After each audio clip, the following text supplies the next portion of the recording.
Hey folks, welcome back to the Portable Gamer, welcome back to Farming Simulator 19, and welcome back to Meadowgrove. Meadowgrove single player. We're sort of, I don't know, man. I don't know. We're in a weird place right now. There's a lot of things. Who knows? I'm waiting for the mod contest. I'm waiting for a British map. Who knows? There might not be one, right? And then we waited for nothing. And I am trying to get multiplayer going in Meadowgrove. But it's one of those things that it just, I don't know, a lot of moving pieces. And it just hasn't happened the way I wanted to. Not a big deal. Not a big deal. But we got to do something. And I feel like Nuston, as fun as Nuston was, it's too big. As I was trying to get the fields ready to get some corn put in so we could do a big silage harvest, it's too big. It's too big for me. And Holzer map is winding down, so we needed another map. Meadowgrove is good, and we haven't spent a lot of time on it. So let's go ahead and do it.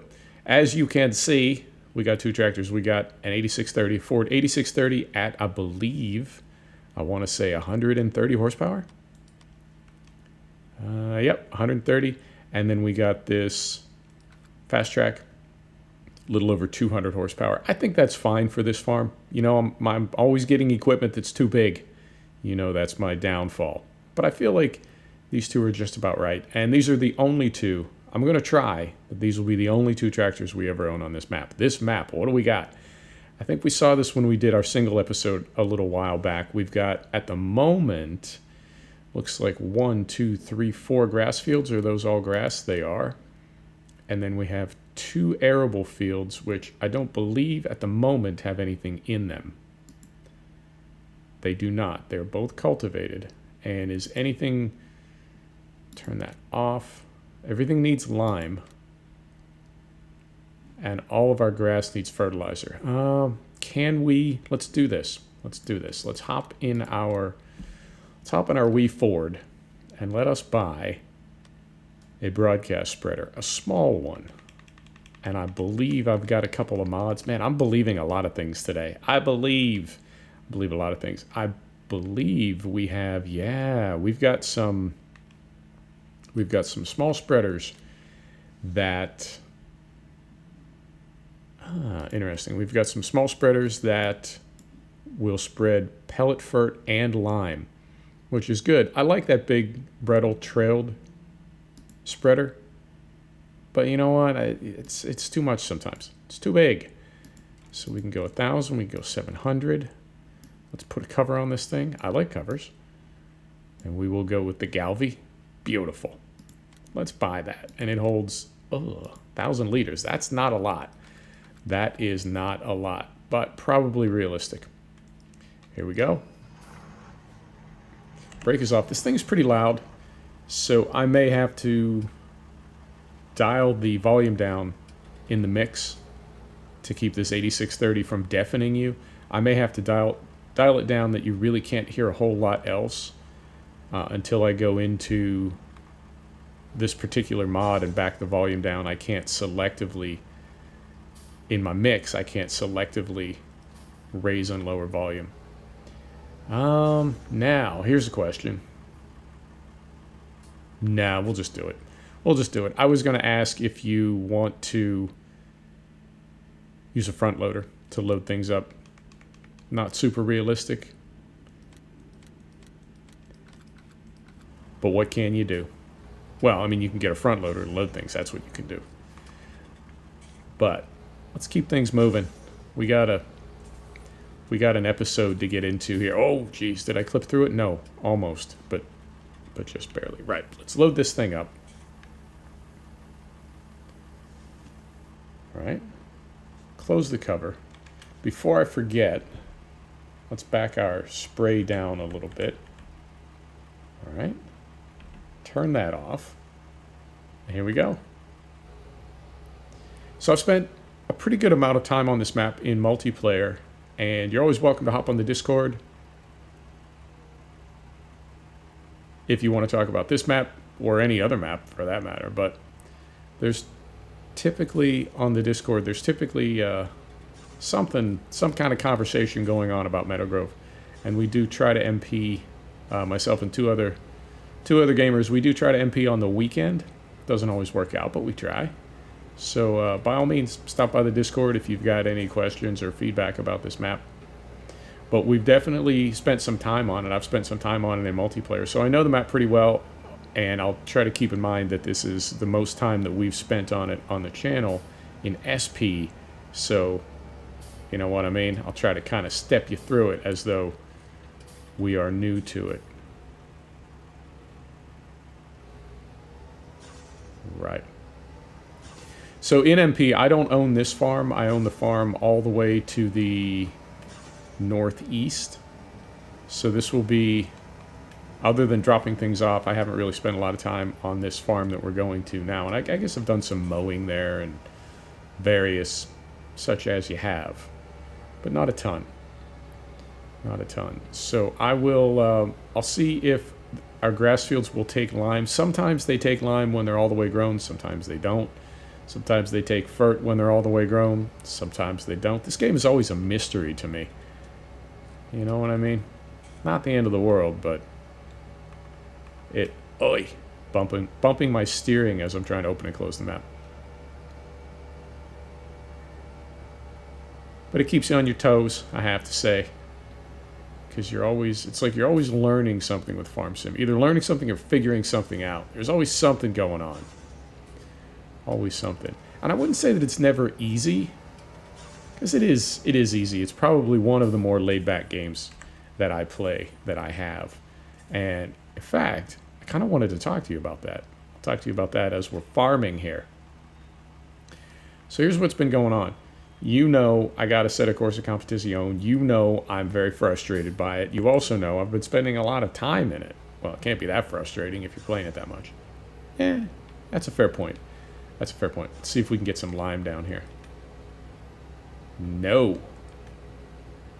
So we will immediately then head to... let's head to the right here.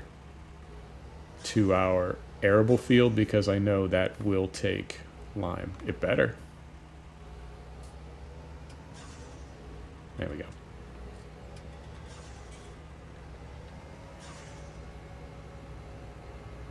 And I've been having a lot of fun in Assetto Corsa Competizione. It's not done yet, so I can't have all the fun that I would like to have. But I've been enjoying it. Physics are good. It's a pretty game. I found a thread people were talking about, because it runs on Unreal, you get some smearing with textures and draw distances and various things. And I found a thread, and the person in the thread said, set your textures to epic, it won't affect your frame rate. And I thought, now that's crazy, but I'll give it a try. And sure enough, I have a lot of my settings. Initially I had them on medium with a few things on high. I have almost everything on high now. And then I have those textures on epic. The game looks good, plays good. It's just, it's not done yet. It's not done yet. Career mode is a mess. Multiplayer is a mess. VR won't be available till October. Not a huge priority for me because I don't play in VR, but I get it when people say, like, nice game you sold us. It's not done yet. And it's not. It's late early access. But that got me thinking about something. It got me thinking about two things. It got me thinking that the only way a developer can put a game out that's not done is because of digital delivery. I don't know what the spread is on this broadcaster. It could be, well, it could be massive. All right, here we go. No, it's not too bad. Not too bad. The only way that developers can get away with this is because of digital delivery. And that's sort of a, you know, once you say it out loud, it's like, well, duh. But until I said it out loud, I hadn't really thought of that. But it's digital delivery that makes this possible. If they were selling us CDs or DVDs or DVD-ROMs or however you want to describe it, or way back in the day, cartridges for games, if the game wasn't done when you shipped it, there was no way to fix it. That was it. But with digital delivery now, if you sell a game that's not done, and I mean, I think we need to like come to terms with that phrase, because a lot of developers, I think they're doing just that. It's not a misunderstanding, you know, it's not, oh, you just don't get it. No, man, I get it. This game is not done. So we know that this is happening, and I think we can be real about that. But the thing is, it's kind of okay because the developer will fix it. And the only thing that makes that possible is digital delivery, because they can fix it. They can push patches out. And like I said, that cuts both ways. That's a good thing. That's a good thing for us as gamers, because while it may allow developers to kind of, bend us over the barrel a little bit and sell us things that aren't done, it also allows developers to continue improving games, even if they are done, right? Even if the game is awesome on day one, 90 days later, the developer can make it more awesome. And we like that as gamers. I like that. But I think the flip side, people being people, and people are efficient. I try to be an optimist about people. I don't want to say that people are exploitative or that people are awful or that, I don't want to say bad things about people. So rather than saying that developers take advantage of this new electronic and digital content delivery model that we use, rather than saying that they take advantage of it, I would rather say developers are efficient. And they have found a way to make things better on the back end by continuing to improve games that have already been released, and maybe make things a little easier for themselves on the front end. What does our OCD say? Our OCD is telling me two things right now. One thing it's saying is fix that corner, and then the other thing it's saying is if you fix that corner, you're going to have a massive area of overlap. You know what? It's at the bottom of a hill, and in the real world, as it rained, water would pull lime from the rest of the field down into that little spot. So we're going to leave it. And I'm going to leave that gate open because we'll be back in just a little while to work on this field again.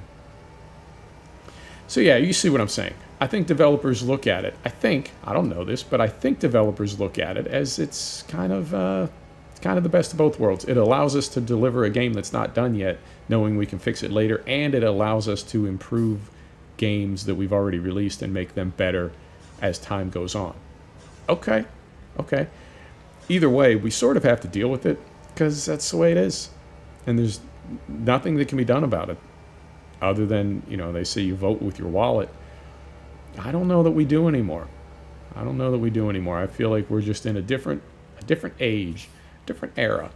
And I feel like service and quality will never be what it was when I was a kid. And, I don't want to turn into my dad. I never want to hear myself say, when I was a kid. And I catch myself almost saying that sometimes. But the best thing that I can do, I guess, is to say that and sort of be, not taking myself too seriously. Of course, things were different when I was a kid. Things are always going to be changing. And if I had to make a choice between buying games now and then that were not what you could describe as completely done, right? So something happens, there's a ripple in time, and something happens and we are guaranteed that we will never again buy a game that is not done. Okay, what do we trade away to get that? What we trade away to get that is that no game that we ever buy will ever improve over time. All right. I don't know. I think if you gave me that choice, I think, to me, that's not necessarily a good trade-off. I think I might risk, because it doesn't happen all the time. There are plenty of games that on day one, straight out of the box, they are awesome. So it doesn't happen all the time. And when it does happen, most developers, I believe, do what they can to get it sorted out as quickly as they can, if for no reason other than the bad publicity. They might not care about you as a human being. They might be laughing that they took your money, but they don't want that bad press. Every developer wants good ratings and good reviews, and they want to sell a lot of games. So I believe that most game studios do their best to fix their game as quickly as possible. I mean, you do have things like Milestone. MotoGP 18 still has bugs, and MotoGP 19 releases tomorrow. Well, I don't think that Milestone has been spending a lot of time on MotoGP 18. They haven't.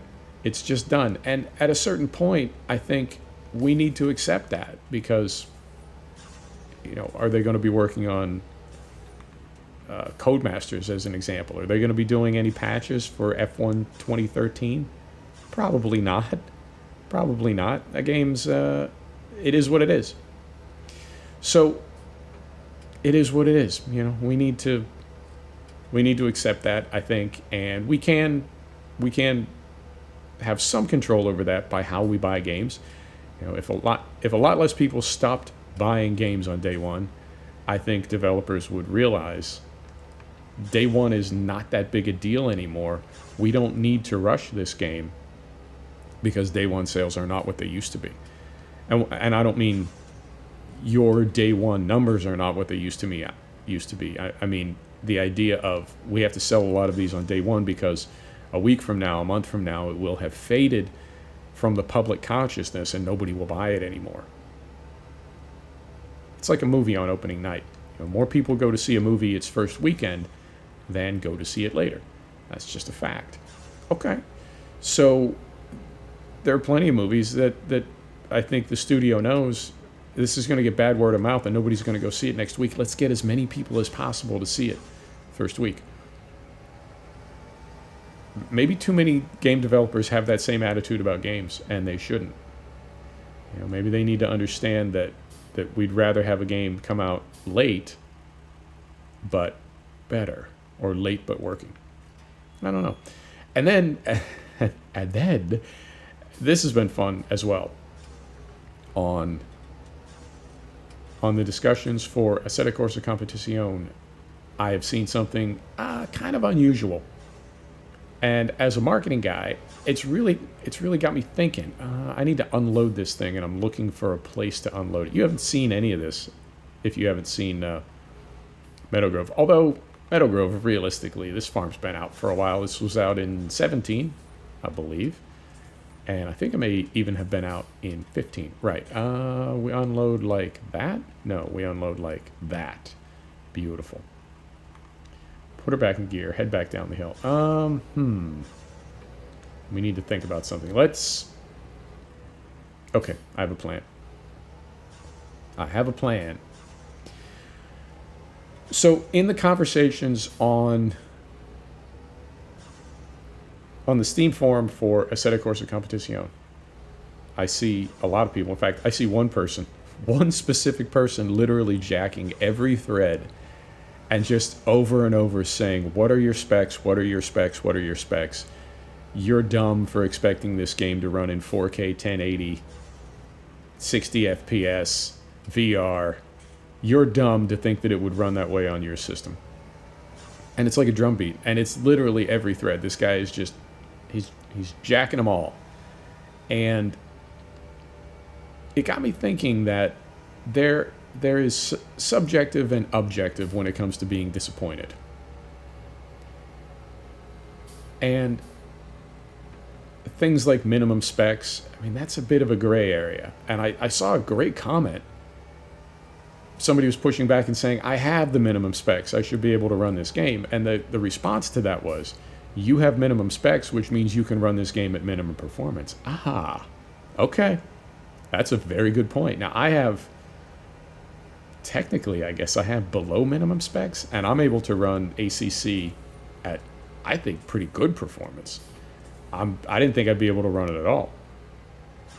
So there is a little bit of wiggle room there, right? And that is subjective, right? Or, the AI is too hard, or the AI is this, or,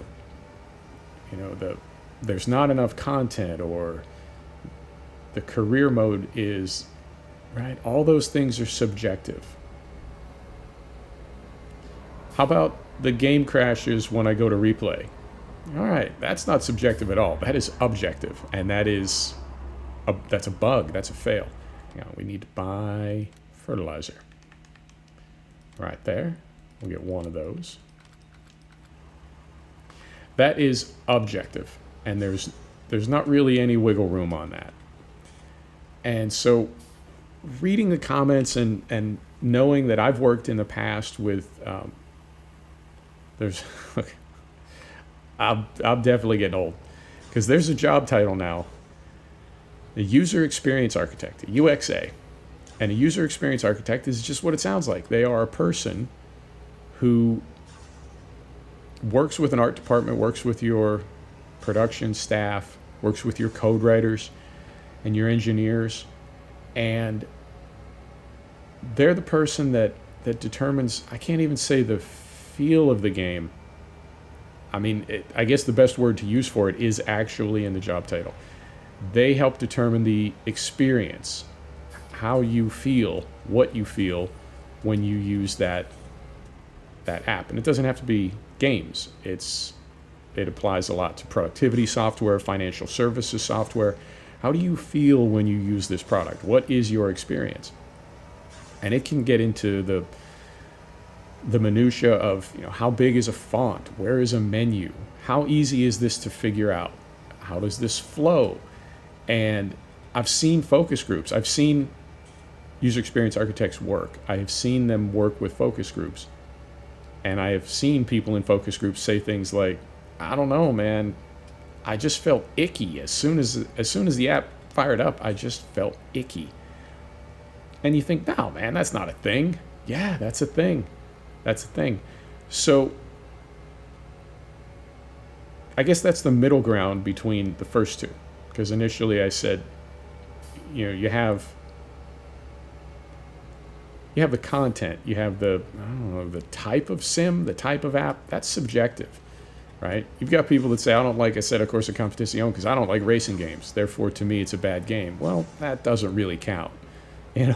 That's not how it works. That's entirely subjective. At the other end of the spectrum, you have this game doesn't function. It crashes. All right, that's entirely objective. And in between the two, you have that user experience, which is the game functions, but it's not working for me. Even though I want it to, even though I like race sims or farm sims or whatever sims, it's just not working for me. And these are the things that developers have to sort out and deal with and consider. And it's daunting, man. It really, really is. I couldn't imagine. And I've been in software development. I wasn't on the engineering side. I was on the marketing side. But people are hard to please. They really are. And I think it's too easy. Well, we'll use Assetto Corsa Competizione as an example yet again. There's no manual for the game, and it's confusing. Career mode makes no sense, and I think it might be broken. So, right, you're not going to have a whole lot of luck with career mode if it's broken to begin with, but you're also not going to have any luck with it if you don't know what the game wants you to do, right? Like what the expectations are. And here's a common problem in software development. There's no manual, and the pop-ups suck. As far as things telling you what to do. And there's a really simple reason why that's happening. And when I say it, it's like, oh, well, yeah, that's kind of obvious. But not till I say it. The reason there are no pop-ups is the people that have been testing the game in-house have been working with it for a year and a half. They know what to do. In some cases, they wrote the code to decide what to do. They built the flowchart, right? As far as what you do next, they knew from day one what you did next, because they decided what you were supposed to do next in the game. So for them, there's no need for a menu. They know exactly what to do. But they've lost sight of the fact that for a new player, they don't know what to do. Now what do I do? Why do I keep getting a penalty for making my pit stop? What did I do wrong? Right? And that's what a good user experience architect will help you with. And this is the kind of stuff that can be fixed down the road. But back in the day, it had to be fixed before the game shipped. Because if it wasn't, people would say, this game sucks, this game is broken, I don't want to play this. And that would be the end of it. So we've got some latitude as consumers that we didn't used to have. And software developers, game developers have latitude as game developers that they didn't used to have. And I think the trick is for both of us to be reasonable. That nobody's trying to jam anybody up and we're all just trying to play nice together. And I think when that happens, then things can work. It's just when it doesn't happen that things get a little screwy. And there are times, I have to say, when I feel like I'm being taken advantage of. In the words of Johnny Rotten, have you ever had the feeling you've been cheated? Where are we at on time? My clock is way over there. I want to say we're about 20 minutes. Let's do one more thing. So we're going to run, because we don't tab, right? I don't know. What's worse, tabbing or running all the way down to the store? We'll get a look at the map. This map plays really, really fast. I think the textures are good or better. I don't have a problem with anything that I'm seeing. I haven't since I first got on the map, but man, there is so much skill involved in building a map, and even things like, look at these stone walls. Now, if we come up here and study this stone wall, yeah, right? Or if we were to study this house, yeah, that might not work out too good. But let's go back here as we were running down this lane and look at some of the things that Nathan has done. Right? So as we'll just walk, not run. Put some hedges, put some bushes, right? All those things. And I'm not saying you want to cover up those walls. You just break them up a little bit. Place a tree, place some grass. And by doing those things, I wouldn't say that you hide the flaws in a map. I guess in a way you almost eliminate them. It's visual. If I can't see them, then they don't exist. So there really is so much skill to making a map and just putting the right things in the right places to give it the right feeling. And I am definitely pleased with this map. I never played it in 17. I definitely never played it in 15, but I was only on 15 for about 60 days before 17 came out. So this is my first time on this map. Not today. I have been on it in multiplayer, but this is the most time that I've spent on this map in any of the farm sims, and I really like it. I really do. And something else that I noticed about Nuston with those massive fields, the draw circle on farm sim has always been, it is what it is. We just deal with it. But I find that the bigger the fields are on a map and the more uninterrupted territory there is on a map, the easier it is to see and really sort of be distracted by that draw circle. When I get on a map like this, it's harder to see the draw circle, and the less I see it, the less it bothers me. True story. Let's get a mower. We're going to need to do some grass straight away. Even if we... Where are my mowers? Even if we convert those fields into arable. Right. Now, this is a mod. Steel on steel curved. Jeezy Pete's. Oh, that's legit. Wow, steel on steel, very smooth. Man, I don't know about any of this stuff. Well, rubber on rubber that's the free one. Steel on steel V. Steel on steel V, steel on steel 5. Steel on steel V smooth. Steel on steel impeller. Well, the impeller's the most expensive, and we got plenty of money right now. Let's do it. And then what does this do?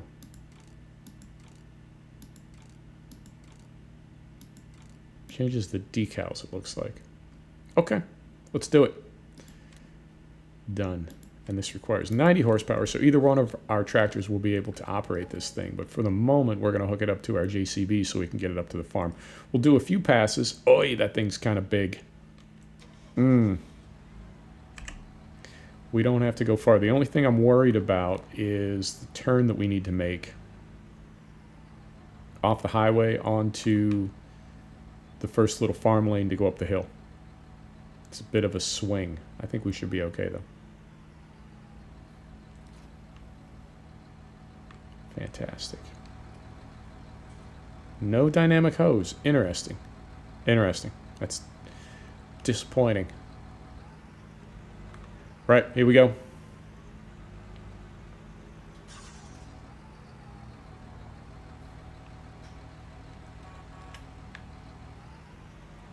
No cement trucks. No cement trucks. Beautiful. Beautiful so far. Hopefully we can make it.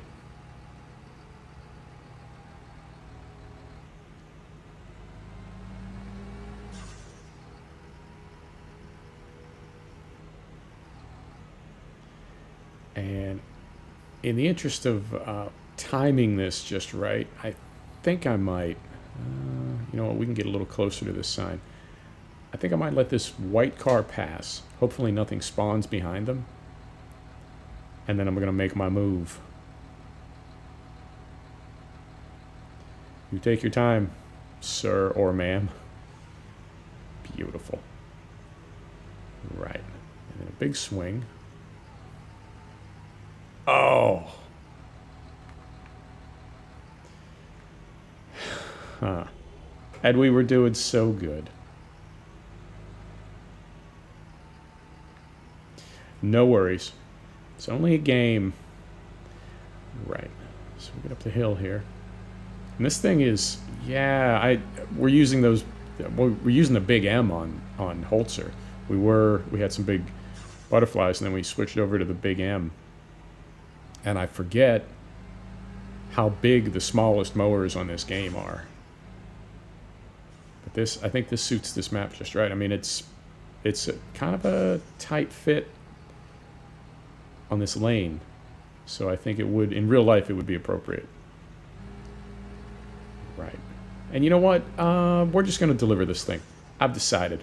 We're just going to take it up the hill, and I think we'll be at about 30 minutes. So let's, instead of forcing it, let's just call it right there, because if I start mowing, I'm going to want to finish the field.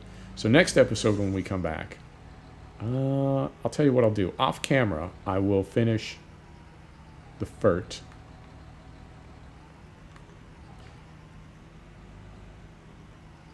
Carefully. Off camera, I will finish the fertilizer. I will get a subsoiler. I'll get the JCB going on a subsoiler in field 20. And because we can pull this mower with our 8630, when we come back next week, we'll start mowing with the Ford. Yeah. And then, I don't know, what do you want to do? You want to make silage bales? Hay bales? It makes sense to sell them. I mean, we could keep them. We could keep them and save them for when we have animals, but we don't have animals and probably won't for quite a while. There you go. There's a thumbnail. Let me turn my HUD off. There we go. And there's our thumbnail.